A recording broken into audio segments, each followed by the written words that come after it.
bi nga xam ne defoon na ko ci l'émission Faram Facce te ki koy animé di Pape Ngagne Ndiaye mu woote woon fa li nga xam ni mooy wàllum coup d'état jàpp ni réew bu ñu ko dénkee ñoo xam ne mënees nañ leen mandargale ay Jakarta man war nañu mën a jug foofu démocratie du fa jaadu faaw nit ñi jël seeni responsabilité muy insinuer li nga xam ne mooy wàllum coup d'état bi loolu amee ñu convoqué ko moom Doudou Wade boole aussi convoqué kii doon animé émission bi muy Pape Ngagne Ndiaye mais il faut savoir que vendredi aljuma la waroon dem mais il était injoignable maanaam kenn mënu ko woon jot waaye tamit kenn xamul woon jëmm ji fan la nekk donc daf ko orchestré xëy na peut-être da doon bañ a passé samedi beeg dimanche ba ca prison xëy na kenn xamul en tout cas toog nañ daal ba démb mu génnee benn bataaxal ab lettre boo xam ne mi ngi ko publier sur sa page Facebook muy xamle ni sama mbokki sénégalais yi Sénégal yi gannaaw yenn xabaar yi nga xamante nii jot nañ ko tasaare ci këru taskaay xibaar yi ak ci xarala yi moo xam ci réseaux sociaux yeeg yu ni mel ginnaaw émission bi nga xam ni def naa ko ca TFM muy Faram Facce ba su àllarba ñaar fukki fan ak juróom-ñett ci weeru janvier atum 2026 bi nga xam ni kii di Pape Ngagne Ndiaye moo ko doon invité déggoon naa ni moom sax Pape Ngagne Ndiaye ay agent de la sûreté urbaine jot nañ ko déglu muy xam leen ni man Doudou Wade fas yéene naa ci altine bi muy lundi yam ak ñaari fan ci weeru février atum 2026 dem ci suba teel ànd ak samay avocat ca sûreté urbaine ngir ñëw taataan ma waaye mu ne mi ngi dellu baamu ne wala boog di leeral ni jotul benn convocation boo xamante ni nii déposé nañ ko fa nga xamante ni mooy këram mu ne nag mi ngi bàyyi xel wala boog mi ngi rafetlu bu baax ñenn ci ñi nga xam ni wane nañ ko seen cofeel waaye mu ne mi ngi ñaan ñenn ñi nga xamante ni am nañ yéenewu dem gunge ko nañu toog seen kër wala boog nekk ci seen yitte ngir la nga xamante ni nii mooy la mu gën a soxla muy wàllum ñaan ñu ñaanal ko ngir li nga xam ne mooy dëgg mën a feeñ mën a jib waaye tamit ñu gis ni wala boog moom mu jàpp ni gunge bi jaru ko parce que mën na sax jur la nga xamante ni mën leen ko toppee muy wàllu trouble à l'ordre public mu jeexalee ko ci démocrate convaincu citoyen républicain je reste un homme respectueux des lois et de la justice de mon pays muy woote woon ni moom démocrate lay mës a nekk waaye tamit ab citoyen ab sénégalais boo xamante ni dafay sàmmonteeg lépp loo xam ne yoon la te réewum Sénégal tëral ko vive le Sénégal la ko jeexalee vive la République donc loolu moo nekkoon bataaxal bi nga xam ni Doudou Wade génnee na ko ginnaaw bi ñu junjee li nga xam ni wala jibalee convocation bésu aljuma kenn gisu ko woon kenn tegu ko bët kenn mënu ko woon jot tamit démb la xam le ni tey teel ci suba si altine xëy na peut-être sax ma nga fa dina wuy ji ngir déglu ca lañ koy tuumaal muy kuy woote loo xamante ni wàllum coup d'état la. am na solo Pape Samba ban jàngat nga def ci kaddu yi nga xamante ni Doudou Wade yëkkati na ko ba tey mu jural ko ñu woolu ko fële nga xamante ni moom mooy ci kanamu yoon ndax guléet la ñuy dégg tamit kaddu yu mel nii. non du guléet jàngat bi mooy li Khadim Bamba Diagne waxoon rek ni moom dafa jàpp ni réew mi xale yi dañoo bëgg baax paa yi bañ man damaa jàpp ni loolu moo nekk di xew Sénégal c'est-à-dire que ndaw ñi bëgg nañ baax mais dafa am paa yoo xamante ni dañoo bañ. da nga koy gis ci seeni sortie parce que il est important ñu ñëwaat ci sortie Doudou Wade parce que gis naa ay tappalekat yu bëri ñëw génn di ko défendre naan waaw c'est une expression politique libre que moom li mu waxul ni dañu il n'a pas fait un appel à un coup d'état mais dafa doon expliquer historiquement li nga xamante ni xew na ci yeneen réew mooy ñoo xamante ni maanaam des tappalekat de haut niveau mais Doudou Wade fan la commencé les problèmes yu mu ne moom loolu la gis ci réew mi ni niñ ko yoree baaxul ni gars yi ils sont incompétents ba dem ne sax nga jël ab dawalkatu Jakarta man dénk ko en parlant du président de la République ñoom loolu intéressé wu leen mu ñëw ba ci premier ministre Ousmane Sonko wax ba ne kii c'est un danger public ne le premier ministre Ousmane Sonko c'est un danger public teere li jee fan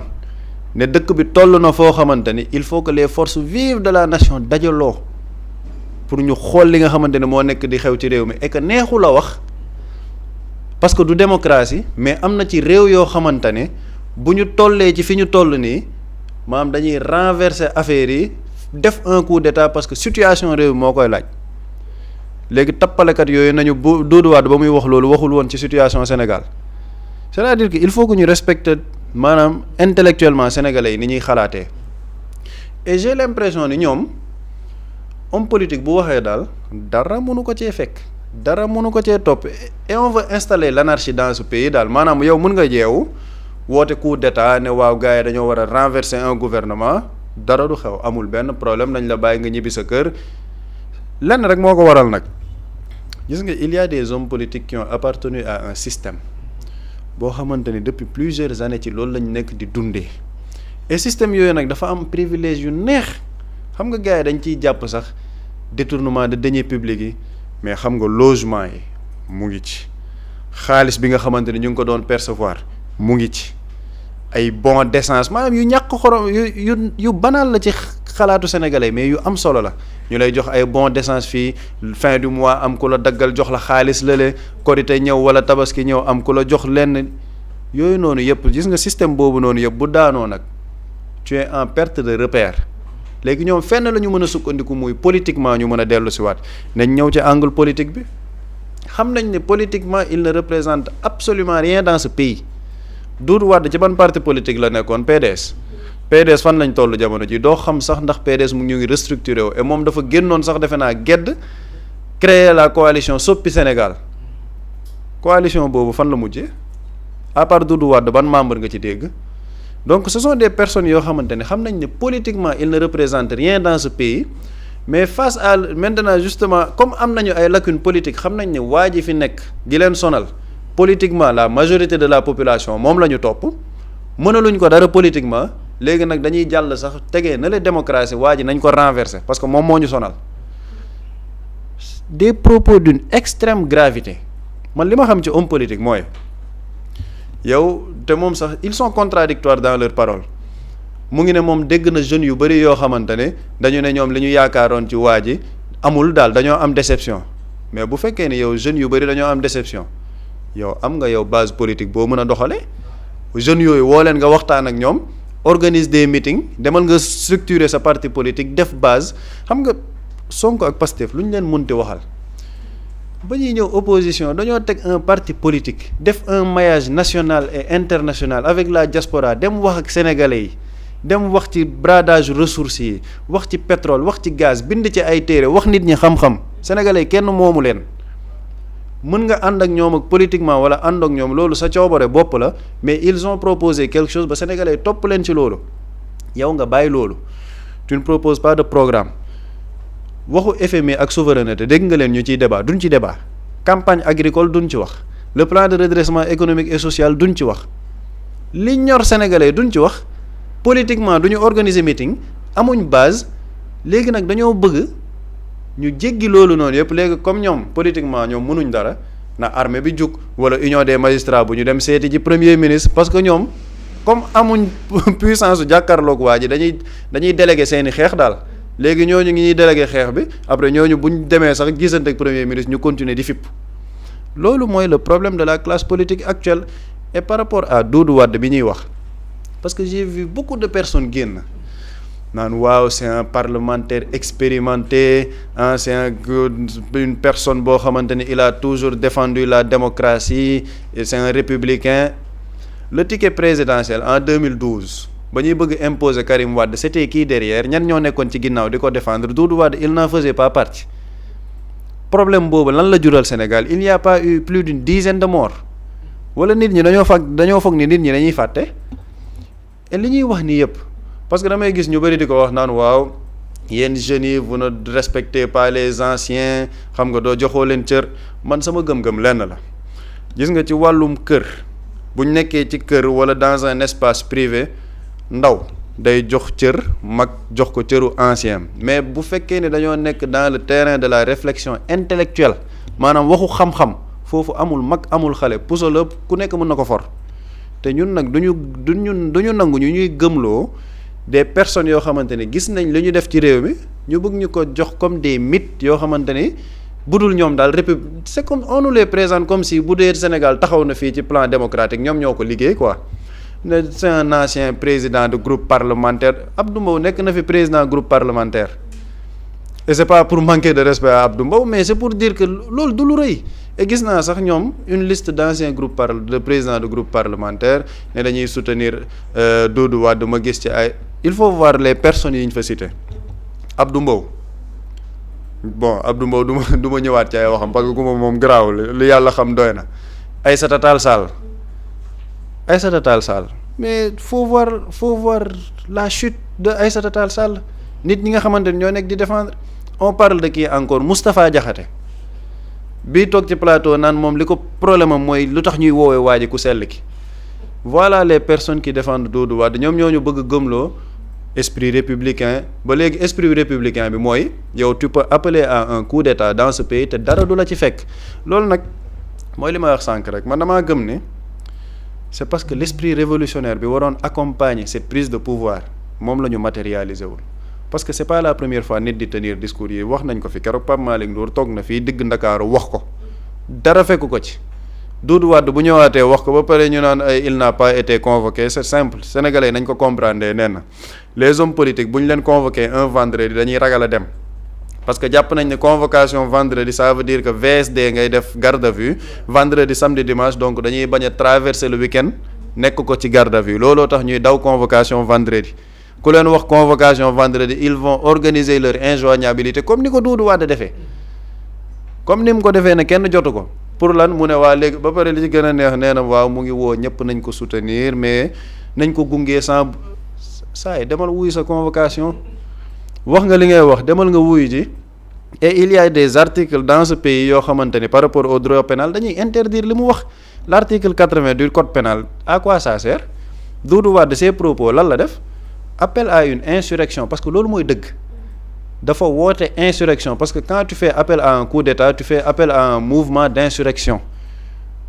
respecté woo les institutions parce que quand tu respectes les institutions doone nañ tegee fële démocratie ñëw demal coup d'état léegi nag man li sama problème mooy les personnes qui défendent Doudou Wade parce que jàpp nañ ni c'est un problème entre Doudou Wade et encore une fois Ousmane Sonko problème bi nekkatul Ousmane Sonko gis nga nos hommes politiques pour daanelee foofu lii moo tax sénégalais yi duñ leen mën a déglu parce que ils n'ont pas de principe homme politique boo génnee ci moom principe deseetul dara ils n'ont pas de principe ñoom seen benn principe lan la gis nga tey ji bu Ousmane Sonko génnoon def texte ne je félicite j'encourage Doudou Wade ci li mu wax ñoom ñëpp génnaat ne Doudou Wade li mu wax tegu ko fenn lu tax muy waxee nii ci en tant qu'homme d'état ñoom foofu la ñu toll ci politique ils n'ont pas de perspective amuñu repère lenn mooy seen programme politique mooy la haine contre Ousmane Sonko moo tax ñoo ngay gis ñoom ñëpp nag ñu fépp du dajaloo naan dañuy soutenir Doudou Wade mais li Doudou Wade wax man de personnellement bu fekkee ni dañ ko ci libéré ma jàpp ni Sénégal mën ngaa wax lu la neex te dara du la ci fekk. lu jëm ci wàllum coup d'état ak lu ni mel li ñu koy faral di dégg ci penc mi bari na jamono ji surtout ñu faree ci kuje gi lu faral lu mel noonu dafa am lu ñuy junj wala dafa am loo xamante ni lu ñuy togg la. man dama ciy jàng ñaar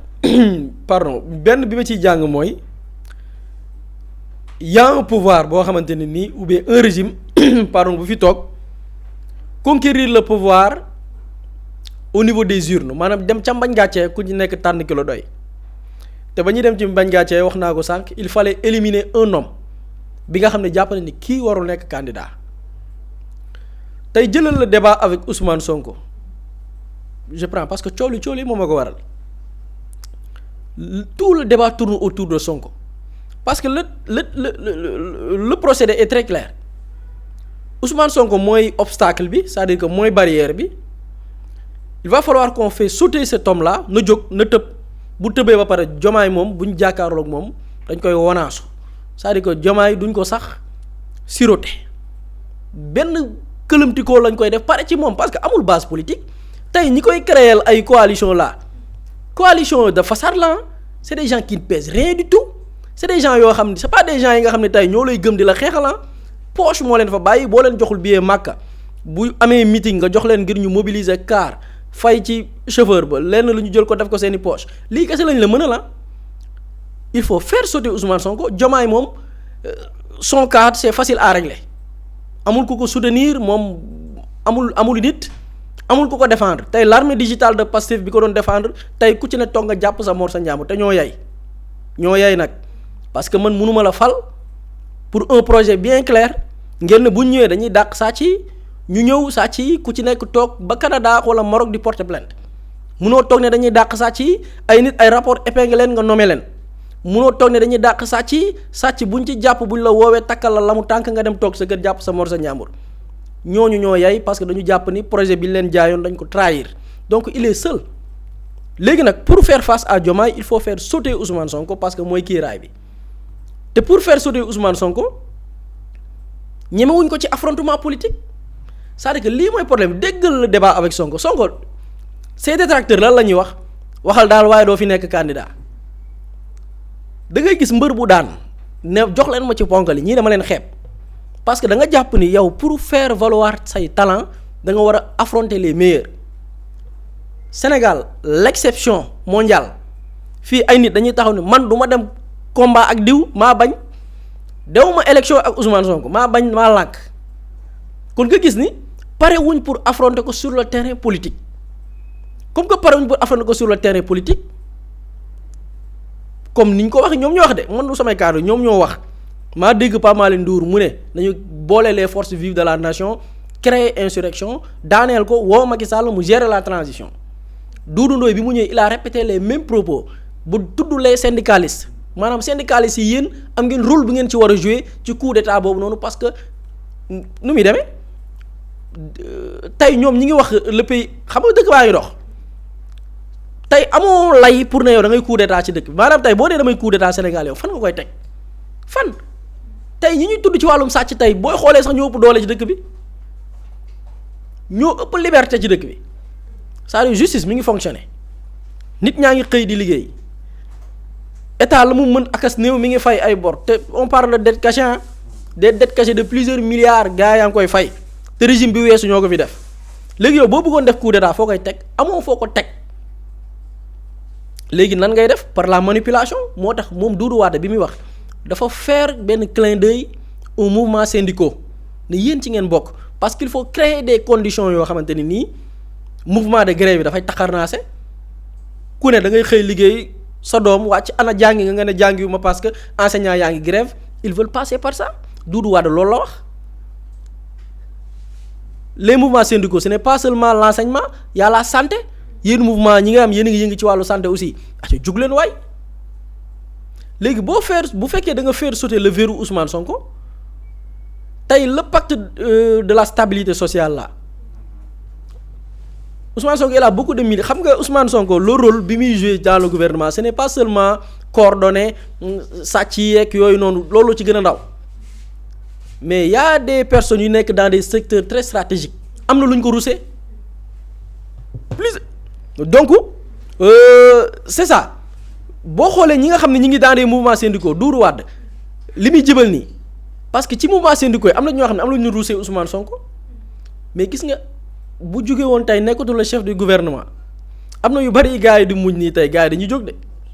gars yi dañuy jóg yëngu te bu ñu jógee yëngu ñoom ils auront des éléments yoo xam ne dañ koy mettre sur la table pour mën a layal li nga xamante ni ñoom moom la ñuy insinuer ñoom loolu lañ bëgg a xalaatuñu ba ci kàddoom dama ko dégg mu ne amul ay PDS ak nangam maanaam fii amul ay élection ak nangam mais fii rek nga ko mës a gisee Sénégal ay nit dee ni ñoom du ñu dem élection bëgguñu élection parce que bëgguñu affronter nit loolu nag pour man c'est une question de responsabilité jamonoy Macky Sall pour man ñenn ñi lañ doon jibal am na fu ñu ko teg parce que y avait pas état de droit jamonoy Macky Sall état de droit nekku fi woon nit day yóbbu añ takk bracelet parce que ñu jàpp ko diw day bokk groupe Pastef massification ñu jàpp tëj en groupe Pastef nga bokk tëj loolu c'était pas une démocratie c'est-à-dire que et puis pire ces mêmes personnes ils ont assisté à ces événements-là pour dire comment ces personnes sont malhonnêtes comment ces personnes sont de mauvaise foi comment ces personnes naka la ñu jubadee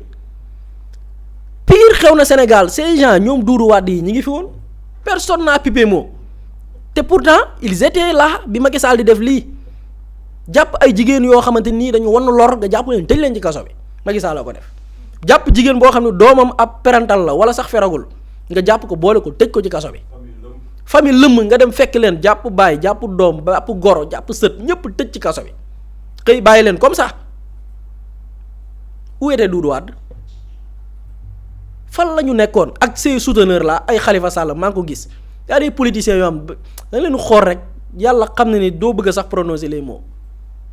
pour ñoom nii la ñuy conquérir le pouvoir quoi par tappale par indignation boo xamante ni seen indignation sélective ñiy wax nii ñëpp li événement yi ma limal ci jamonoy Macky Sall fii la leen fekk personne n'a pipé mot kan nga ciy dégg ku ne intérêt Sénégal lay waxal mu wax ci dette cachée bi xam nga Doudou Wade moom il n'est pas comptable du bilan de Macky Sall même bu fekkee seen meññeenteef la parce que ñoo bokkoon parti mais di nga ko dégg mu wax ci intérêt Sénégal wax ci dette cachée bi des milliers de milliards jamais parce que waxuñu pour sénégalais yi seen bopp tax ñuy wax des gens yi nga xamante ne nag seen intérêt bopp la ñuy mettre en avant au détriment de ceux yi nga xamante ni sénégalais yi ko moom il va falloir que ñu régler leen maintenant nag da leen di régler duñ leen régler lu golo xam bootee doomam en tout cas lii moom nekk de ñoom joxe nañ la ton de ñoom joxe nañ la ton fas yéene wuñ dem ci élection pour jàmmaarloo parce que xam nañ ni c'est des néants politiques moom laay wax keroog dama koy répéter malheur ñoom bi ñu am mooy amuñu une politique une vision boo xam ne ils peuvent faire face à ce régime là te loolu manque de vision la xol la ñuy jiital gis nga xol day muuru xalaat boo jiitalee xol ak xët-xët doo réfléchir ñoom loolu moo leen dal léegi nag par coup d'état la ñu bëgg a jaar pour renverser le pouvoir parce que wóolu ñuy seen bopp au niveau des urnes maintenant ñi fi nekk dañ leen fal pour loolu xam nga le président de la République dama koy dégg souvent surtout ci dernier discours am le dernier jour de l'an là 31 décembre mu ne moom la ñu fal moom la ñu dénk li nga xam ne mooy lengey donc kenn du ko def loo xamante ni nii mais souvent man je préfère ce discours du président ci cas yu mel nii dañ ko fal pour mu régler ces cas là c'est-à-dire que faluñu ko pour saa yu jëlee kàddu mu mel ni dafay gaaral ñi nga xam ne ñoo ko naan justice parce que man bu ma déggee le président Diomaye tout son discours danaan comme ñi koy jéem a teg pression pour justice kenn du ko teree def lu mu war a def lii nga war a régler nag lii ces gens yi nga xam ne Sénégalais yi li taxoon ñu doon xeex de 2021 doonte lu ci bari fitna la mais fitna googu xam nga pour lan la woon pour après am jàmm.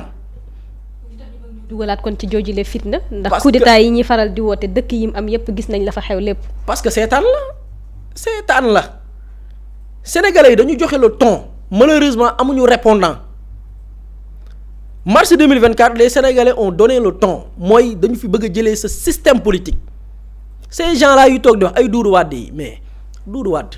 même le niveau du débat public lan la mën a apporter Doudou Wade lan la mën a wax ci xam-xam mais nañu wax quoi en fait nañu teg na la affaire de âge affaire de mag Doudou Wade Moustapha Diakhaté man journaliste bu ma invité toog sama xel man xalaat war naa posé wu la question ñii xam-xam lañ mën a xel bu mën a jëriñ askan wi dañu am xam-xam Moustapha Diakhaté dafa am xam-xam ban xam-xam la am da nga koo mës a dégg boo xam-xam des gens qui n'ont aucune expertise ci dara bu amoon réel changement c'est-à-dire que bu amoon un répondant par rapport ak le changement bi Sénégalais yi def ces gens n'auront plus droit à la parole parce que pourquoi ñi yàq réew mi dañuy régler seen mbir un an tu règles leur dossier boo leen régler ñay balballu ca côté ba dañuy régler parce que xam nañ li leen ciy xaar ñoom xam nga nan la ñuy def dañuy dem lal seen piliyaan seen buntu kër toog toppatoo seen i sët régler dootuñu waxati mais pourquoi tey ku jug rek wax des gens yoo xam ni lan la ñu mën a wax ci xam-xam Moustapha Diakhaté lan la mën a wax lan la mën a wax lu nit mën a jàng yow wax ma ban discours Moustapha Diakhaté nga mës a dégg loola jariñ yow da nga kaa mës a dégg saa duna mosoo koo dégg ban discours nga mës a dégg Doudou Wade à part bi muy nekk PDS xeex la fa nekkee woon xeex PDS ku wax mu fu ñaaral saaga fii di pesaate loolu la nekkee woon PDS arrogance bu mu nekkee woon biir PDS ces gens là ban njariñ la ñu amal sur le débat public amul parce que dañ leen bàyyi ñu def dañ leen seetaan les Sénégalais dañu jëm le 24 mars raxas ba mu set wecc jëlee leen fi ñu ñëw di leem aki di créer ay coalition boo xam ne nee nañ dañ koy créer ci socle ouverture jël rakaay politique yëpp dajale leen ku ci nekk dundee yaakaar ñëpp a ngi dundee yaakaar rakaay politique bi Sénégalais yi balee woon ñëpp a ngi dundee yaakaar à cause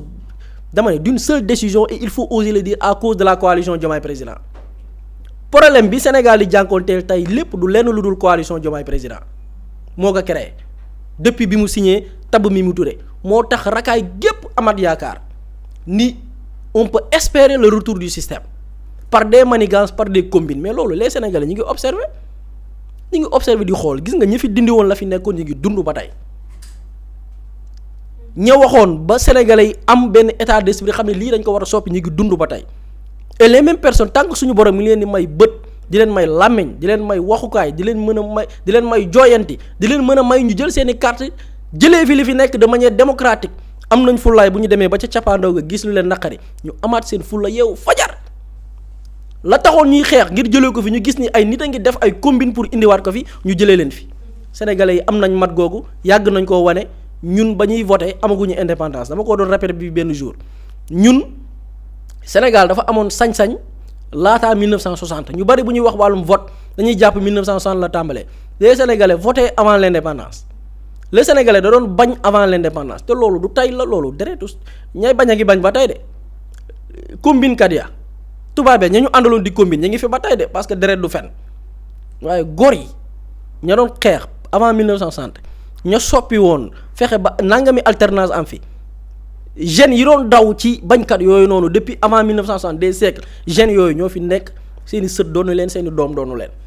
et bu ñu toogee ba gis ni ces mêmes personnes ñu ngi combine pour faire revenir le système polluer le débat public par ay nit yoo xam ne dañ leen war a noppiloo